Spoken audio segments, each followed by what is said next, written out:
Hi, my name's Lauren Sapala. I'm releasing a new video course in just a few days called How to Launch an Online Creative Business. If you're on my email list, you probably have gotten the emails about it. I was asking questions. I wanted to know what people's top 2 questions were in this area, their top 2 problems. I wanted to make sure I covered everything I possibly could in this course. It's kind of a big, gnarly beast of a course. I got a lot of feedback from you guys, and I got so many of the same questions over and over that I wanted to make a little video series before I launched the course, covering some of those top questions about the course, about what to expect, and what kind of information you can find in it. So this is video 1 of this series. If you are interested in getting the other 2 videos straight to your inbox, please sign up for my newsletter. You'll find the link below. If you're watching this on YouTube, you'll find it down in the comments area. And you also get a free book if you sign up for my newsletter. So it's a win-win situation. Okay, first of all, so how to launch an online creative business. It's a self-directed video course. It's pre-recorded. There's 9 videos, there's 9 workbooks, there's 9 action plans.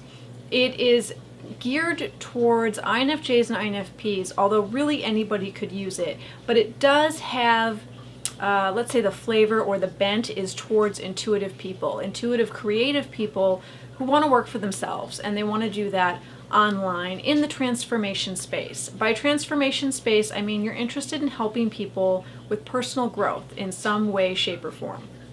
So the course is designed to take you, or to take your idea for your business from this little seed, this little flame, to reality. I get so many questions from INFJs and INFPs, and again, everyone else in the world, about I want to start an online business. I want to work for myself. I want to be in control of my own income. I don't want to go to an office anymore. Like, this isn't working for me.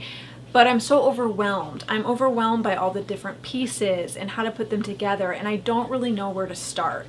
These 2 things tend to paralyze people and freeze them in their tracks. So the course is designed to help you manage all the pieces of your business. I'm going to cover stuff like blogging, social media, teaching, coaching, writing a self-help book, writing a nonfiction book, putting that on Amazon and helping that bring clients into your coaching business, how all these different pieces are going to work together. Now, I actually launched my own online creative business in this vein a little over 7 years ago. It was 2013, the very beginning of 2013. So I've been going at this for over 7 years. I did have a day job for a while. I don't have a day job any longer. This is my sole gig. This is my only form of income. I support my entire family on it. I am the sole breadwinner. My husband is stay-at-home dad to our little boy, and we live in San Francisco. So our living expenses are not cheap, and yet month after month, not only do I keep us afloat, but we're being kept afloat quite comfortably. And especially with the whole COVID thing, when that popped off, I felt really secure because I was already working for myself, and I was already in control of how much income I can make. You can do that too. It's just getting there. It's putting all of the different pieces in place. So that's what the course is. That's who I am. That's how that all fits together. Now I want to tackle one of the biggest questions I've been getting, and I've gotten it over and over and over again. I sent an email out to my list a few days ago. I got so many responses. So many people were really excited about this course, and this question came up so many times. I was just like, as my grandmother would say, I was flabbergasted. I was like, wow, okay, people really want to know this. The question is, how do I find my niche before I start my business? How do I know who my ideal customer is, who my audience is? How do I find that niche? And some people ask me, they said, well, how did you find your niche? INFJs, INFPs, writing and creativity, like this is such an area of need, and you seem to have identified it so skillfully and just went for it. So this is a great question because the answer is actually so simple that we miss it a lot of the time.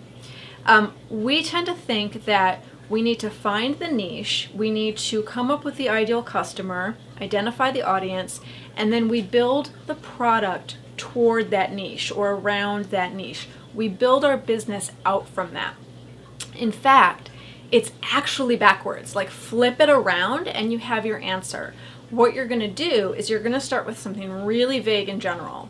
Like for me, I just started with writing. I did not start with INFJs and INFPs. Way back in 2013 when I launched my business, I did not start with INFJs and INFPs. I started with writing.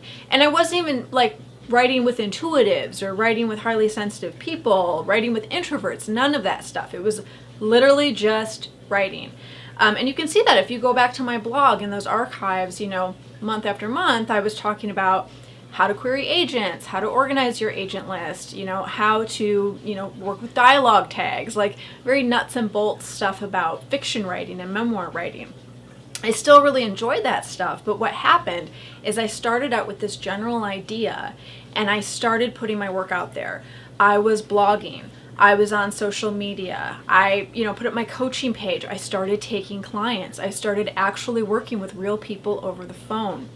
What happened was my niche evolved on its own. And that is what happens. That is the way that a business can sort of organically unfold.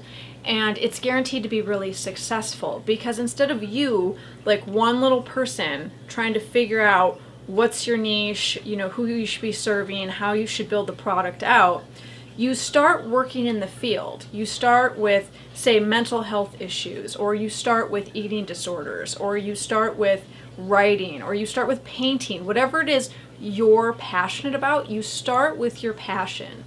And you start creating content around that passion. You start a podcast, you start making videos, or you start blogging. You don't have to do all of them at the same time, and some of them you never have to do. But you start creating something around that passion, even if it's small. You start working with, if you want to be a coach, you start working with people as soon as possible. You put up that coaching page, you get on the phone with people.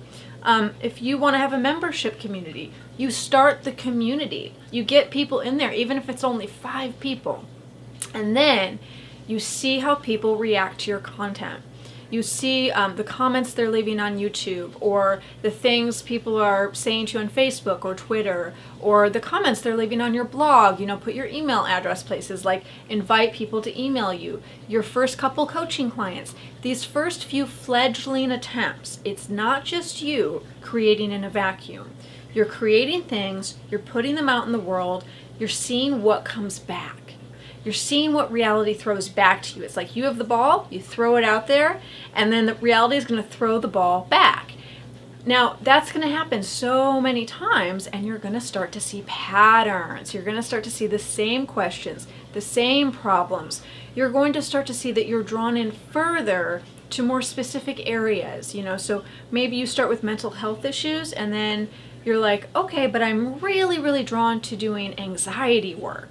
And then a few months later, you're like, I'm really, really drilling down into anxiety work in people who have PTSD through war experiences, and it's going to get more and more and more specific based on what you get back from the universe in response to what you're putting out there. So this is really hard for a lot of people because when I tell people this, like, oh, flip it around, you've got it backwards. First you start creating. That's how you find your niche. Like, you don't determine the niche finds you based on you creating, not even what you're creating, but the energy and the practice of you creating. That brings your niche to you.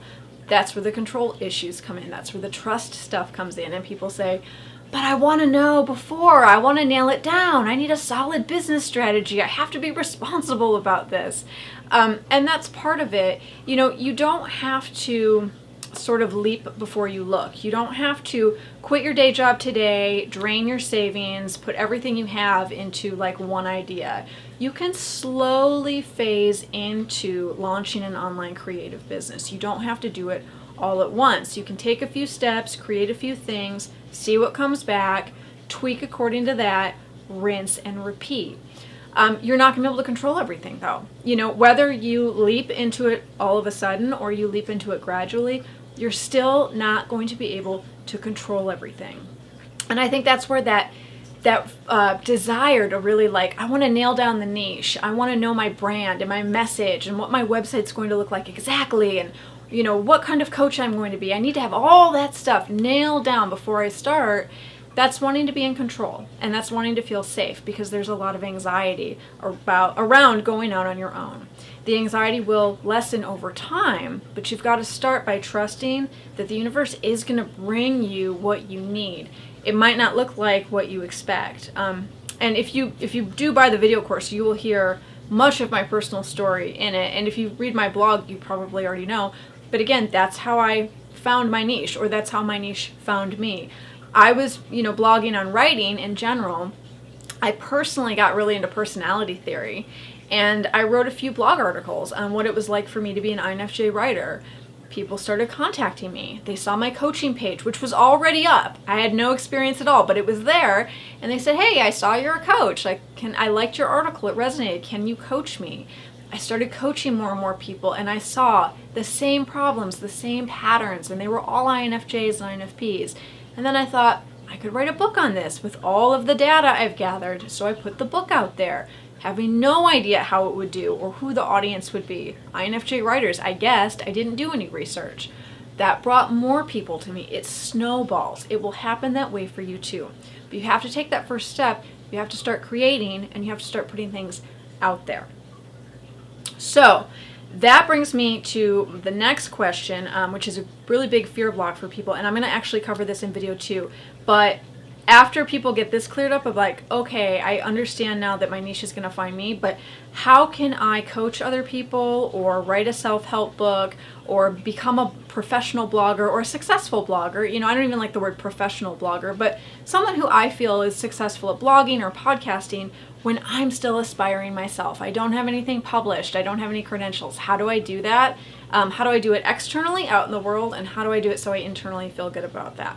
We're going to cover that in video 2. If you don't want to miss that video, like I said, please sign up for my newsletter. The link is in the comments below. You can also go to my website, and it's there big and bold on my homepage, and also there's a newsletter tab. You get a free copy of Firefly Magic, Heart-Powered Marketing for Highly Sensitive Writers if you don't already have it. I will see you in just a couple days for video 2. If you have any questions about anything I covered here or about the course or what it's going to look like, please feel free to email me. I'm at WriteCitySF, WRITECITYSF, as in San Francisco, at gmail.com. I would love to hear your comments and questions. Like I said, I'm going to be releasing in a couple days, so the course is pretty much done and set kind of in cement at this point. But if you have any questions about the course at all, please feel free to send them my way. And I will see you in video 2.